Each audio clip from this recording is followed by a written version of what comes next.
बिस्मिल्लाहिर्रहमानिर्रहीम। अस्सलामुअलैकुम वरहमतुल्लाहि वबरकातुहू। जी नाज़रीन, अज मैं सोशल मीडिया ते एक वीडियो वेख रहा सी ਜਿਹੜੀ इंडिया ਦਾ एक 20 साल ਦਾ नौजवान आ ਜਿਹਨੇ ਬੱਕਰੀ ਦੇ ਨਾਲ ਸ਼ਾਦੀ ਕਰ ਲਈ। ਉਹ ਦੀ ਸਾਰੀ ਤਫਸੀਲਾਤ ਇਸ ਵੀਡੀਓ ਦੇ ਵਿੱਚ ਮੈਂ ਬਿਆਨ ਕਰਾਂਗਾ। उम्मीद है तुम बड़े गौर ਨਾਲ सुनोगे। लो जी, जे चैनल ते नवे हो तो चैनल ਨੂੰ सबसक्राइब लाइक और शेयर जरूर कर देना। ਤੁਹਾਡੀਆਂ ਮੁਹੱਬਤਾਂ ਦਾ बड़ा शुक्रिया।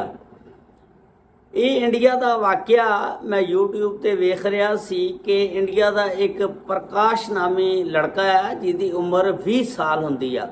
वो बकरी दे नाल शादी करदा, वो बकरी नूं बिल्कुल ला तला के तैयार करदा, साफ सुथरा करदा, उस तो बाद ਉਹਦੇ ਉੱਤੇ लाल चुन्नी पा के ते ਉਹਦੇ ਨਾਲ शादी कर लैंदा ते वो वीडियो सारी सोशल मीडिया ते वायरल कर दिंदा कि मैं बकरी दे नाल शादी कीती आ।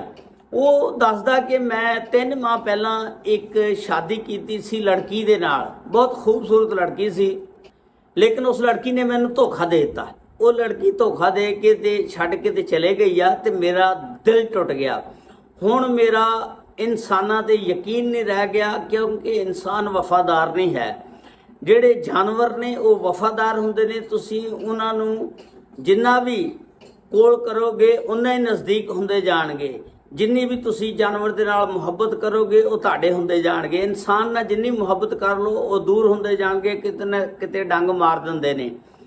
ते इस वास्ते मैं इस बकरी नाल शादी कीती आ ताकि ये मैनू छड्ड के नहीं जाएगी। जिस तरह मेरी बुढ़ी मैनू छड्ड के नस गई है, चले गई है, बकरी मैनू छड्ड के नहीं जाएगी। ਉਹਦੇ ਭਰਾ ਦੱਸਦੇ ਨੇ कि बकरी ਜਿਹੜੀ ਆ ਸਾਡੀ ਭਾਬੀ ਆ।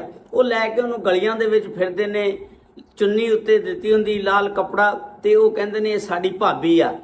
ਤੇ ਇਹ ਸਾਰੀਆਂ ਜਿਸ ਵੇਲੇ ਉਹਦੀਆਂ ਵੀਡੀਓਆਂ ਵਾਇਰਲ ਹੁੰਦੀਆਂ, ਸੋਸ਼ਲ ਮੀਡੀਆ ਵਾਲੇ ਕਾਫੀ ਲੋਕ यूट्यूबर ਵਗੈਰਾ ਜਿੰਨੇ ਵੀ ਨੇ ਸਾਰੇ ਆਉਂਦੇ ਨੇ, ਉਹਦਾ ਇੰਟਰਵਿਊ ਕਰਦੇ ਨੇ, ਉਹਨੂੰ ਪੁੱਛਦੇ ਨੇ ਤੂੰ ਇਹ ਕਿਉਂ ਵੀਡੀਓ ਬਣਾਈ ਆ, ਇਹਦੇ ਨਾਲ ਬੱਕਰੀ ਨਾਲ ਕਿਉਂ ਸ਼ਾਦੀ ਕੀਤੀ ਆ।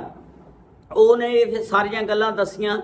ਛੋਟੇ यूट्यूबर ਹੁੰਦੇ ਨੇ ਨਾ ਪਹਿਲਾਂ, ਉਹਦੀ ਵੀਡੀਓ ਫਿਰ ਵਾਇਰਲ ਹੋ ਜਾਂਦੀ ਆ, ਉਹ ਬੜਾ ਚੜ ਜਾਂਦਾ। ਤੇ ਜਿਸ ਵੇਲੇ ਵੱਡੇ यूट्यूबर ਦੇ ਹੱਥ ਕੋਈ ਪਤਾ ਲੱਗਦਾ ਉਹਨੂੰ ਸਟੋਰੀ ਦਾ, ਉਹ ਜਾਂਦਾ ਇੰਟਰਵਿਊ ਕਰਨ ਵਾਸਤੇ। ਉਹ ਕਹਿੰਦਾ ਤੈਨੂੰ ਪਤਾ ਤੂੰ ਕਿਹੜਾ ਜੁਰਮ ਕੀਤਾ, ਤੂੰ ਜਾਨਵਰ ਦੇ ਨਾਲ ਨਿਕਾਹ ਕੀਤਾ, ਸ਼ਾਦੀ ਕੀਤੀ ਆ, ਤੇ ਤੈਨੂੰ ਇਹ ਕਾਨੂੰਨ ਦਾ ਪਤਾ ਇੰਡੀਆ ਦੇ ਵਿੱਚ ਇਹਦੀ ਕਿੰਨੀ ਸਜ਼ਾ ਆ, ਤੈਨੂੰ ਜੇਲ੍ਹ ਜਾਣਾ ਪਏਗਾ, ਤੈਨੂੰ ਅਦਾਲਤ ਸਲਾਖਾਂ ਦੇ ਪਿੱਛੇ ਸੁੱਟ ਦੇਗੀ। ਤੇ ਉਹ ਜਦੋਂ ਇਹੋ ਜਿਹੀਆਂ ਗੱਲਾਂ ਕਰਦਾ ਤੇ ਉਹ ਜਿਹੜਾ ਪ੍ਰਕਾਸ਼ ਨਾਮੀ ਲੜਕਾ ਉਹ ਡਰ ਜਾਂਦਾ। ਉਹ ਕਹਿੰਦਾ ਜੀ ਸੌਰੀ ਮੇਰੇ ਕੋਲੋਂ ਗਲਤੀ ਹੋ ਗਈ, ਹੱਥ ਬੰਨ ਕੇ ਮਾਫੀ ਮੰਗਦਾ। ਕਹਿੰਦਾ ਮੈਂ ਤਾਂ ਆਪਣੀ ਇਹ ਵੀਡੀਓ ਵਾਇਰਲ ਕਰਨੇ ਵਾਸਤੇ, ਪੈਸੇ ਕਮਾਉਣ ਵਾਸਤੇ ਇਹ ਸਾਰਾ ਡਰਾਮਾ ਰਚਾਇਆ ਸੀ। ਹਾਲਾਂਕਿ ਇਸ ਤਰ੍ਹਾਂ ਦੀ ਕੋਈ ਹਕੀਕਤ ਨਹੀਂ ਹੈਗੀ। ਉਹਨੇ ਫਿਰ ਸੌਰੀ ਕੀਤੀ, ਮਾਫੀ ਮੰਗੀ, ਔਰ ਫਿਰ ਇਸ ਤਰ੍ਹਾਂ ਉਹ ਜਿਹੜੀ ਵੀਡੀਓ ਉਹਦੀ ਵਾਇਰਲ ਹੋ ਗਈ। लेकिन एंड ते उन्होंने शर्मिंदगी और नमोशी उठानी पई। देखो हिंदू जेडे लोग ने या दूसरे मुसलमान मजहब तो अलावा उन्हां दे विच हर काम जायज़ आ। कोई पत्थर ना शादी कर लैंदा, कोई दरख्त ना कर लैंदा, कोई गाय ना कर लैंदा, कोई किसी ने कर लैंदा।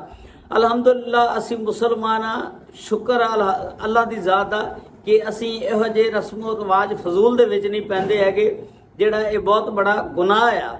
अल्लाह ताला ने यह गुनाह के जुमरे शामिल किया। उम्मीद है ये स्टोरी जी तुहानूं सुनाई अच्छी लगी होएगी। अगर अच्छी लगी तो कमेंट्स के जरूर दसना। बड़ी मेहरबानी। लोग वायरल होने वास्ते बड़िया बड़िया उच्चे उच्चे काम करते हैं ताकि असी जल्दी वायरल हो जाइए। अल्लाह ताला सब नूं अपने हिफ्ज़ो मान च रखे। बड़ी मेहरबानी। अस्सलामु अलैकुम व रहमतुल्लाहि व बरकातुहू।